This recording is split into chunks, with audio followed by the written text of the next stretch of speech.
Hello बच्चों, हम कर रहे थे life processes 10th class biology का first chapter.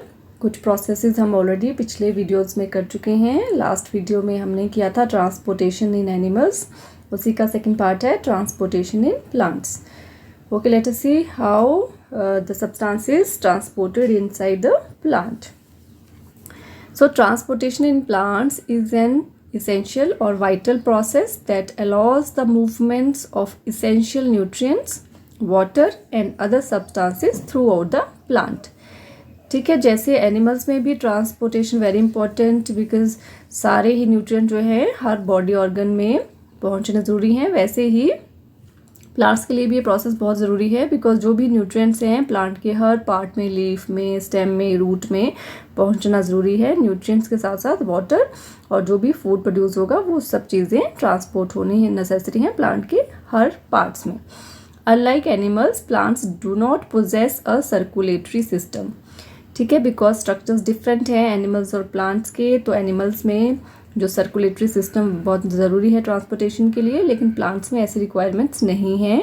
Plants require a transport system because they are multi cellular organisms with various parts that require different substances for their growth and survival.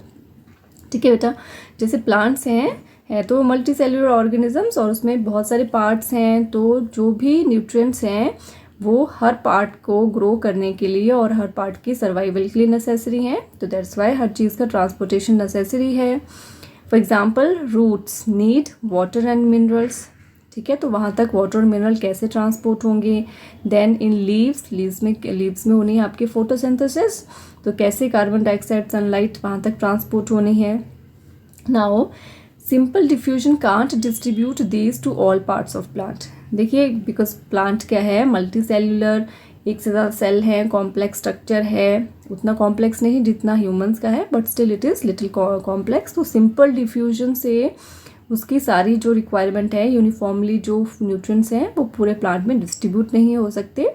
That's why simple diffusion से transportation नहीं हो सकती plants में। So specialised transport system is required to ensure that they reach their intended destinations.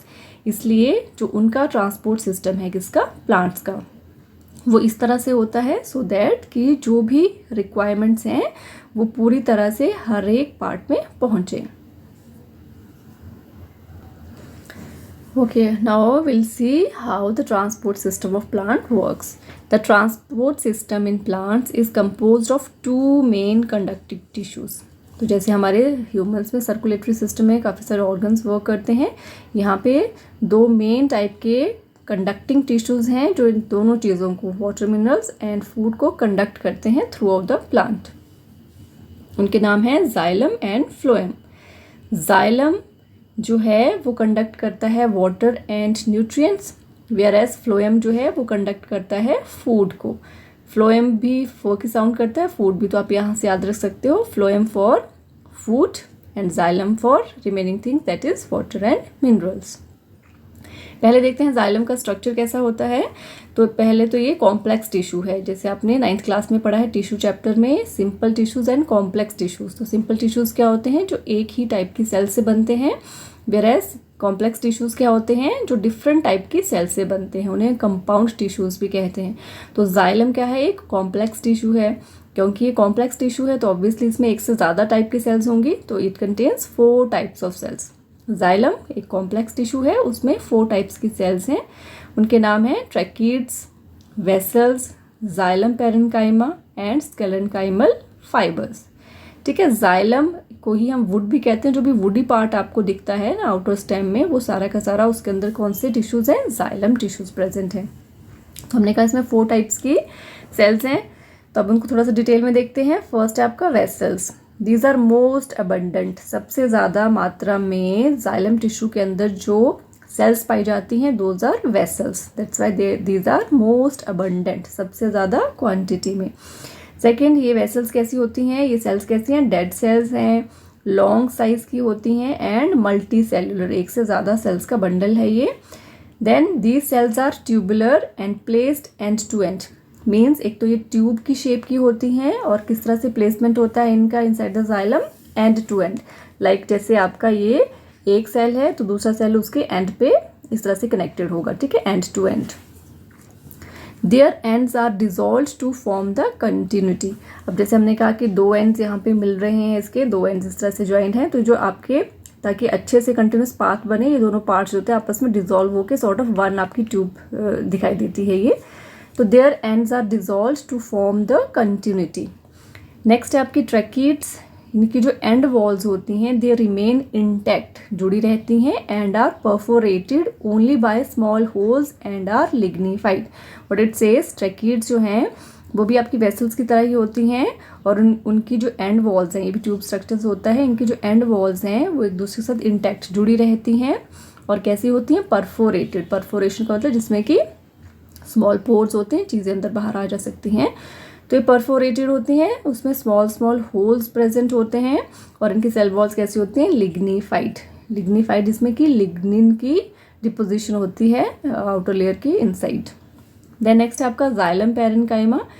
तो देखिए xylem parenchyma tissues में आपने पढ़ा है ये लिविंग टिश्यू होता है, तो this is the only living cells in xylem tissue. बाकी जो तीनों हैं आपके स्केलेनकाइमल फाइबर्स जो हैं वो भी बेसिकली आपके हैं तो डेड ही सेल्स, और ये किस लिए इम्पोर्टेंट है, ये मैकेनिकल सपोर्ट प्रोवाइड करते हैं प्लांट को। Got it. तो this was all about the structure of xylem. 4 types की सेल्स हैं, वेसल सबसे ज़्यादा पाई जाती हैं, देन ट्रैकिड्स हैं, देन जाइलम पैरेन्काइमा जो ओनली लिविंग सेल है इसके अंदर, और जो स्केलेनकाइमल फाइबर्स हैं वो डेड सेल्स हैं वो भी, और वो प्रोवाइड करती हैं mechanical strength to the plant. Now will see how it function. तो फंक्शन ऑफ जाइलम, तो पहले मेन काम जो है जाइलम का that is transportation of water and minerals. Water and minerals are transported through xylem tissue. तो इसमें किस तरह से ये पानी को ट्रांसपोर्ट करता है, उसके लिए 2 मैकेनिज्म है, one is root pressure and second is transpiration pull theory. Although दोनों सेम ही है, रूट प्रेशर की वजह से रूट के इनसाइड वो वाटर और मिनरल्स मूव करते हैं, और ट्रांसपिरेशन पूल थ्योरी के अकॉर्डिंगली वो ऊपर तक प्लांट के टिप तक मूव करता है। तो 2 बेसिक मैकेनिज्म हैं जिसके अकॉर्डिंगली जाइलम फंक्शन करता है, root pressure and transpiration pull theory. अब थोड़ा इसको डिटेल में देखते हैं। ओके, रूट प्रेशर देखने से पहले एक और इम्पॉर्टेंट टर्म है एसेंट ऑफ सैप। कई बार आपको क्वेश्चंस में पूछ लेते हैं what is ascent of SAP. तो सैप देखो जो भी लिक्विड सा पार्ट होता है, चाहे डिजोल्व फॉर्म में आपके सॉल्यूशंस हैं, जो भी प्लांट या सेल्स के अंदर होते हैं उसे सैप कहते हैं। एसेंट मतलब ऊपर की तरफ जाना, एसेंट ऑफ सैप। तो जो अपवर्ड मूवमेंट होती है वाटर और मिनरल्स की from roots to various parts of shoot. Shoot क्या होता है आपका, देखिए प्लांट के 2 पार्ट्स होते हैं, root system and shoot system. Root जो कि ग्राउंड के नीचे, धरती के नीचे, ज़मीन के नीचे होता है, और जो भी ज़मीन के ऊपर होता है that whole part is called shoot. तो ये अपवर्ड मूवमेंट है वाटर और मिनरल्स का रूट से लेके ऊपर के हर एक पार्ट तक with the help of xylem, और इसे ही कहते हैं एसेंट ऑफ सैप। ओके बच्चों, अब हम देखते हैं वो 2 मैकेनिज्म्स जिसके अकॉर्डिंगली जाइलम फंक्शन करता है। First is your root pressure. Root pressure is created when cells in contact with the soil actively take up ions, creating a difference in the concentration of these ions between the root and soil। अब देखिए जैसे roots का direct contact होता है soil के साथ, तो soil में जो भी आपके मिनरल्स वगैरह प्रेजेंट है, जो भी आयनिक फॉर्म में जो भी आपके केमिकल रिएक्शंस होते हैं, तो जो आपके आयन्स हैं उसमें पार्टिसिपेट करते हैं। तो जैसे ही आपके वो रूट के सेल जो कि कांटेक्ट में होते हैं सॉइल के साथ, वो आयन्स को एब्जॉर्ब कर लेते हैं वहाँ से। उसकी वजह से क्या होता है, एक प्रेशर डिफरेंस क्रिएट हो जाता है। ठीक है, आयंस की कॉन्सेंट्रेशन जो है वो रूट सेल्स में ज़्यादा हो जाएगी एज कम्पेयर टू सॉइल, और इन दोनों को इक्वल करने के लिए the water that enters into the roots from soil eliminates this difference making the concentration equal. अब जहाँ पर भी प्रेशर वेरिएशंस हो जाती हैं, प्रेशर्स का डिफरेंस हो जाता है, वहाँ पर चीज़ें इस तरह से मूव करती हैं सो दैट कि उस डिफरेंस को कम किया जाए, उसको इक्वेट कर दें। तो जैसे आयंस के जाने से रूट के अंदर प्रेशर बढ़ गया, तो उसको ओवरकम करने के लिए वाटर जो है वो भी रूट्स में अंदर चला जाएगा, जिससे कि ये जो आयंस की कॉन्सेंट्रेशन डिफरेंट हुई है दोनों में, सॉइल में और रूट के सेल्स में, वो इक्वल हो जाती है। Hence there is a steady movement of water into root xylem. तो इस तरह से वो पानी जो है रूट्स के अंदर जाता रहता है, तो एक कॉन्टिन्यूशन फॉर्म हो जाती है। And this creates a column of water pushing it upward. तो जैसे रूट है, रूट में से पानी ऊपर की तरफ लगेगा जाने, वो कंटिन्यूस मूव करता रहता है ऊपर की तरफ। It takes place by transpiration pull theory which is based on following features. तो ट्रांसपीरेशन पूल थ्योरी क्या है उसको डिटेल में समझते हैं। देखो ट्रांसपीरेशन जैसे आपको पता है इवेपोरेशन होती है, जो भी प्लांट्स में होती है evaporation of the water, that is called transpiration. तो what this transpiration pull theory is, तो उसके लिए पहले आपको दो टर्म्स को समझना इंपॉर्टेंट है, दोनों एग्जैक्टली 3 टर्म्स को। One is cohesion, one is adhesion and one is surface tension. तो पहले देखते हैं कोहेजन क्या होता है। तो को मतलब सेम सेम और हेजन मतलब जुड़ाव। तो mutual attraction between water molecules forming unbroken column of water in xylem, thus forming continuous channel. Now what it saying, देखो कोहेजन होती है अट्रैक्टिव फोर्सेस किसके बीच में, सेम टाइप ऑफ पार्टिकल्स में। तो जैसे हमने कहा कि पानी जो है उसको मूव करना है जाइलम के थ्रू ऊपर की तरफ को, ठीक है, पानी को मूव करना है जाइलम के थ्रू अपवर्ड मोशन में। तो जो पानी के डिफरेंट मॉलिक्यूल्स हैं उनका आपस में क्या होना चाहिए, चिपका होना चाहिए, ठीक है, ताकि वो कंटिन्यूस कॉलम फॉर्म करें, कंटिन्यूस चैनल फॉर्म करें ऊपर जाने के लिए। तो जो वाटर मॉलिक्यूल्स की दूसरे वाटर मॉलिक्यूल के साथ अट्रैक्टिव फोर्स होती है उसे ही कहते हैं कोहेजन। ओके, नेक्स्ट है आपका एडहेशन। ओके, नेक्स्ट है adhesion, mutual attraction between water molecules and xylem. देखिए एडहेसिव जैसे हम फेविकोल या गम यूज़ करते हैं एडहेशन के लिए, चीज़ों को चिपकाने के लिए, जैसे पेपर को किसी बुक में चिपका दिया, किसी एक पेज को दूसरे पेज से चिपका दिया, या पेज को किसी वॉल पे चिपका दिया। तो दोनों जो डिफरेंट चीज़ें हैं उनको आपस में जोड़ने के लिए, ठीक है, एडहेशन मतलब दो डिफरेंट चीज़ों के बीच की अट्रैक्टिव फोर्स को बोलते हैं एडहेशन। तो ये यहाँ पे हम पढ़ रहे हैं जाइलम में। तो जाइलम के जो टिश्यू है, जाइलम के जो सेल्स हैं उनकी और वाटर मॉलिक्यूल्स की जो आपस में अट्रैक्शन है उसे ही कहते हैं एडहेशन। क्योंकि हमने क्या कहा कि जाइलम में जाना है पानी को ऊपर, तो पहले तो पानी के सारे मॉलिक्यूल्स आपस में अटैच्ड होने चाहिए, वो अटैच होते हैं ड्यू टू कोहेजन, और उन्हें जाइलम, जो जाइलम है इसके साथ भी अटैच होना है, तभी तो उसके थ्रू ऊपर जाएंगे। तो जाइलम और वाटर मॉलिक्यूल्स के बीच में भी एक अट्रैक्टिव फोर्स होनी चाहिए जिससे वो दोनों चिपके रहें, साथ में ऊपर चलें, मतलब साथ में तो नहीं पर एक ही जो जाइलम की सेल्स हैं, वेसल्स हैं, उसके थ्रू वो ऊपर की तरफ जाएं, तो उनके बीच में भी एक अट्रैक्टिव फोर्स होनी चाहिए, तो वो होती है आपकी adhesion. Next is your surface tension. तो transpiration pull develops a negative pressure or a tension in xylem sap. Evaporation of water molecules from cells of leaf, that is transpiration, creates a suction force which pulls water from xylem cells of root. तो क्या कहा इसने यहाँ पे देखिए, transpiration pull जो हमने कहा ना ऊपर की तरफ को मूव करना स्टार्ट करता है, इससे क्या होता है एक नेगेटिव प्रेशर डेवलप हो जाता है, ठीक है। तो ऊपर आपका प्रेशर कम और नीचे ज़्यादा, और हमेशा चीज़ें मूव करती हैं high pressure to low pressure. तो जैसे ही ऊपर की तरफ को मूव करता है तो ऊपर प्रेशर कम हो जाता है, नीचे प्रेशर ज़्यादा होता है, और इसी को नेगेटिव प्रेशर को ही टेंशन वर्ड कहते हैं। That's why this called surface tension.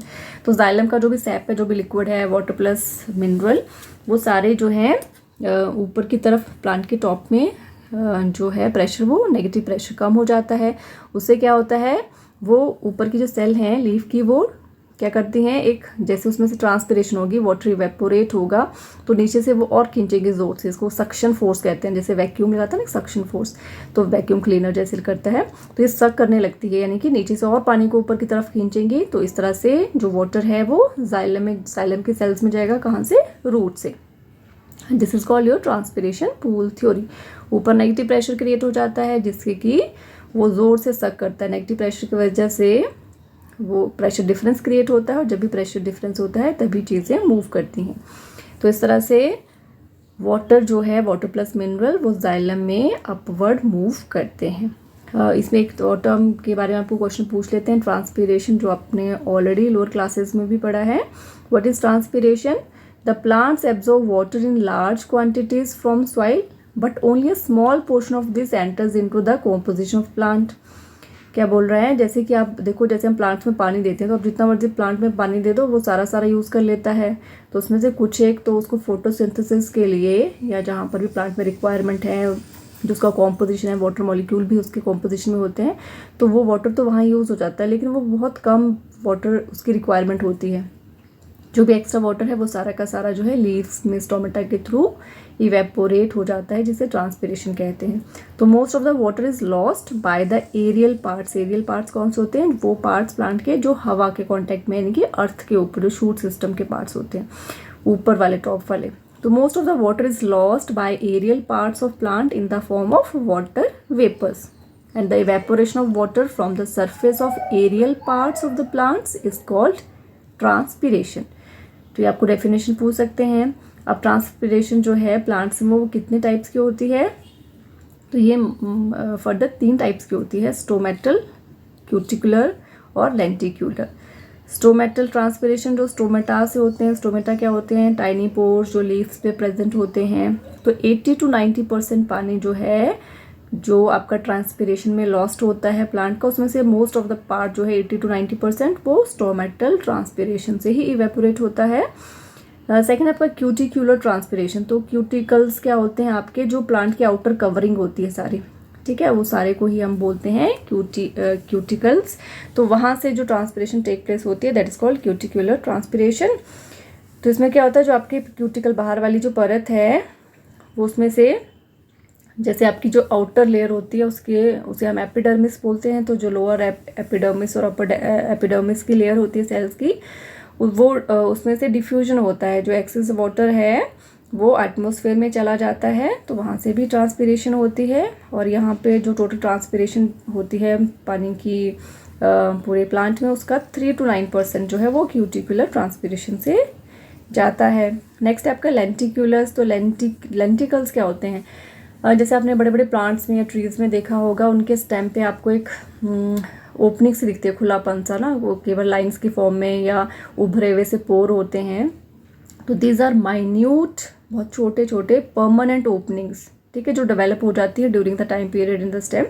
तो ये माइन्यूट परमानेंट ओपनिंग्स होती हैं स्टेम में।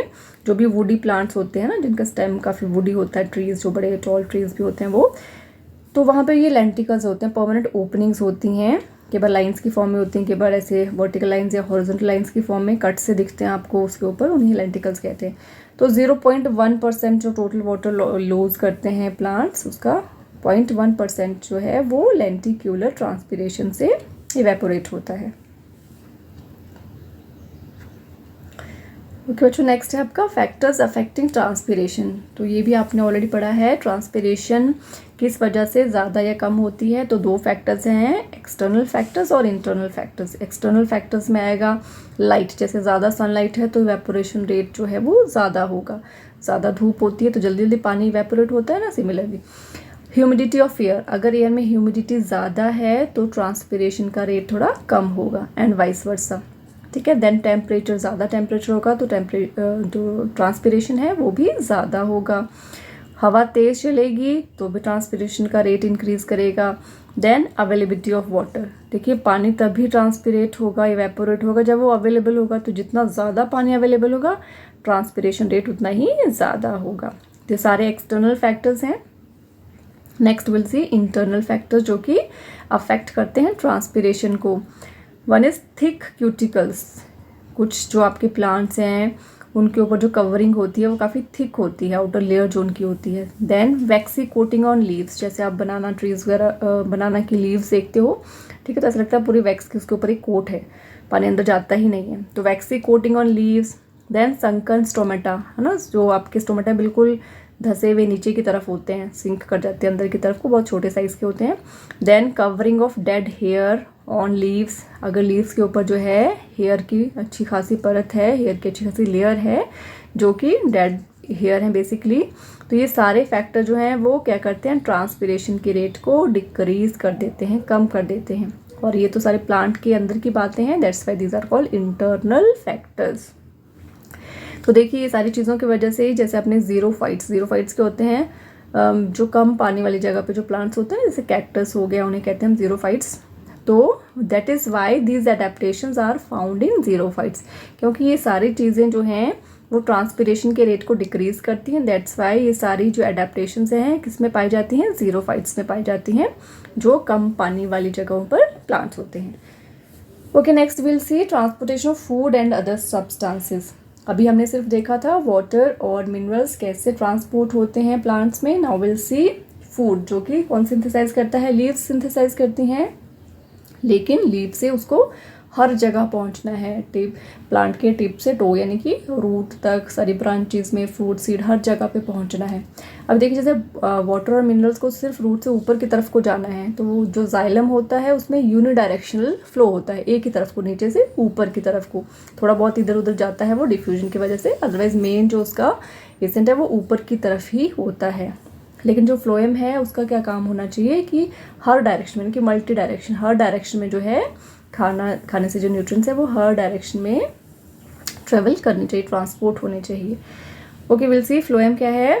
Food is synthesised by leaves by photosynthesis. So food like carbohydrate या sugars is transported to other parts of the plant through phloem. ठीक है, जो खाना है वो तो लीव्स ने बनाया, लेकिन उसको हर पार्ट पे पहुंचना है, जैसे लीव्स से रूट में भी जाना है, फ्रूट्स में, सीड्स में, या जो भी अदर ऑर्गन है प्लांट के जो अभी ग्रो कर रहे हैं। ठीक है, तो ग्रोथ के लिए तो आपको पता है ना, nutrients are very necessary. Now translocation of food. देखिए ट्रांसपोर्टेशन और ट्रांसलोकेशन सेम ही होता है, लेकिन ट्रांसपोर्टेशन वर्ड हम वाटर और मिनरल के लिए ज़्यादा यूज़ करते हैं प्लांट्स में, और फूड के लिए ट्रांसलोकेशन वर्ड यूज़ करते हैं। Translocation of food takes place through energy, क्योंकि हमने कहा हर डायरेक्शन में इसको जाना है, तो ये एक्टिव प्रोसेसेस हैं, उसके लिए एनर्जी रिक्वायरमेंट है, तो एटीपीज की फॉर्म में वो एनर्जी जो है वो यूज़ करता है प्लांट फूड को ट्रांसलोकेट करने के लिए। Okay, then due to increase in osmotic pressure water enters into the tissue. हमने क्या कहा, जब हमने कहा ना, देखो जब भी प्रेशर डिफरेंस क्रिएट होगा तभी जो है चीज़ें मूव करती हैं। तो जब ऑस्मोटिक प्रेशर इंक्रीज करता है, ऑस्मोटिक प्रेशर मतलब ऑस्मोसिस की वजह से, डिफ्यूजन ऑस्मोसिस आपने ऑलरेडी पढ़ा है, तो ऑस्मोसिस की वजह से इंक्रीज्ड ऑस्मोटिक प्रेशर क्रिएट होता है और वाटर जो है वो टिश्यूज़ के अंदर एंटर कर जाता है। ड्यू टू दिस जो प्रेशर है मटेरियल्स का मूव्स फ्रॉम फ्लोएम टिश्यू। अब क्या हमने कहा था कि प्रेशर डिफरेंस क्रिएट होगा तो चीज़ें मूव करेंगी। अब जैसे ही ऑस्मोटिक प्रेशर बढ़ा तो वाटर जो है टिश्यू में एंटर किया, और इस वजह से मटेरियल जो है वो मूव करने लगे, जैसे पानी उसके अंदर एंटर होगा तो उसमें से फूड जो है बाहर की तरफ को मूव करेगा। तो materials moves from phloem tissue with less pressure. So due to this difference in pressure in spring season, sugar stored in stem or root is transferred to buds. तो इस तरह से जो हमने कहा प्रेशर डिफरेंस क्रिएट होता है, तो इसका यूसेज कहाँ पे ज़्यादा होता है, जब स्प्रिंग सीजन में जो भी शुगर है वो स्टेम में या रूट में जो स्टोर करके रखता है प्लांट, वो सारी बर्ड्स तक पहुँच जाती है। क्योंकि पता है ना आपको, स्प्रिंग में ज़्यादा ग्रोथ होनी है, सारी बर्ड्स खिलनी है, तो वहाँ पे ज़्यादा फूड की रिक्वायरमेंट होती है। तो ऑलरेडी जो स्टोर होता है आपका स्टेम या रूट्स में, वो ट्रांसफ़र हो जाता है थ्रू फ्लोएम बर्ड्स में, कब, स्प्रिंग सीजन में। Now will C structure of phloem. तो ये भी एक कॉम्प्लेक्स टिश्यू है। कॉम्प्लेक्स टिश्यू मतलब जो एक से ज़्यादा सेल्स से बने होते हैं। तो इसमें 4 टाइप्स की सेल्स हैं, sieve tubes, companion cells, phloem parenchyma and sclerenchyma fibres. Sieve tubes क्या हैं, ये जो सीव ट्यूब सेल्स हैं, ये एक तो सबसे ज़्यादा पाई जाती हैं इस टिश्यू में, मोस्ट अबंडेंट यानी कि सबसे ज़्यादा नंबर में पाई जाती हैं फ्लोएम टिश्यू में। मोस्ट इम्पॉर्टेंट, सबसे ज़्यादा इम्पॉर्टेंट भी इसीलिए क्योंकि सबसे ज़्यादा ट्रांसपोर्टेशन का काम यही करती हैं। ये लिविंग सेल्स हैं, लॉन्ग साइज़ की हैं और ट्यूब शेप की होती हैं, and placed end to end, एक के ऊपर एक दूसरी, यानी कि कंटिन्यूस फॉर्मेशन होती है। देयर वॉल्स आर पोरस, जो उनकी वॉल हैं, सेल की जो वॉल्स हैं वो पोरस होती हैं और उन्हें हम कहते हैं सीव प्लेट्स, और जो कि एक कंटिन्यूटी बना के रखती हैं सारी सेल्स के अंदर, क्योंकि कंटिन्यूस पाथ होगा तभी तो चीज़ें मूव करेंगी। ओके, नेक्स्ट है कंपेनियन सेल्स। कंपेनियन सेल्स भी लिविंग सेल्स होती हैं और ये हेल्प करती हैं सीव ट्यूब का ट्रांसपोर्टेशन में, और साथ में ही कंट्रोल करती हैं सीव ट्यूब्स की एक्टिविटीज़ को भी, controlling the activities of sieve tube cells. Next is और फ्लोएम पैरेन्काइमा। तो आपको पता है पैरेन्काइमा सेल जो होती हैं, पैरेन्काइमा टिश्यूज़ के अंदर जो भी सेल्स होती हैं वो सारी कैसी होती हैं, लिविंग सेल्स। तो ये भी लिविंग सेल्स हैं और ये भी ट्रांसफ़र करने का काम करती हैं, हम ट्रांसफ़र सेल्स भी कहते हैं। नेक्स्ट है स्क्लेरेन्काइमा फाइबर्स। ये भी डेड, ये आपकी देखिए फ्लोएम में जो आपकी 4 टाइप्स की सेल्स हैं उसमें से ये तीनों लिविंग होती हैं, ओनली स्क्लेरेन्काइमा फाइबर्स जो हैं वो आपकी नॉन लिविंग होती हैं। वेयर एज जाइलम में सिर्फ एक ही आपकी लिविंग है, कौन, पैरेन्काइमा, बाकी तीनों ही डेड सेल्स होती हैं। तो स्केलेनकाइमा फाइबर्स का मेन काम वही होता है हमेशा मैकेनिकल सपोर्ट प्रोवाइड करना प्लांट को।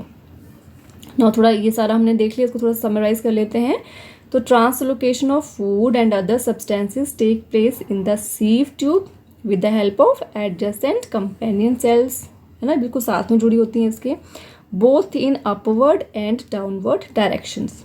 ठीक है, क्योंकि फूड को हर डायरेक्शन में जाना है तो ऊपर की तरफ भी नीचे की तरफ भी ट्रांसपोर्टेशन होता है। Transport of food takes place in the form of dilute aqueous solution. तो जो भी न्यूट्रिएंट्स हैं फूड के, जो भी न्यूट्रिएंट्स होते हैं वो बिल्कुल सॉल्युबल फॉर्म में होते हैं, तो डाइल्यूट एक्वस सॉल्यूशन होता है और उसी का ट्रांसपोर्टेशन जो है वो फ्लोएम यानी कि फ्लोएम टिश्यू में जो सारी सेल्स हैं वो करती हैं। तो this is how transportation of food take place in plants. तो इसी के साथ हमारा ट्रांसपोर्टेशन वाला पार्ट फिनिश हो गया। एनिमल्स का हमने लास्ट वीडियो में देखा था, इस वीडियो में हमने प्लांट्स का देखा। अब नेक्स्ट वीडियो में लास्ट प्रोसेस है एक्सक्रीशन, वो नेक्स्ट वीडियो में देखेंगे।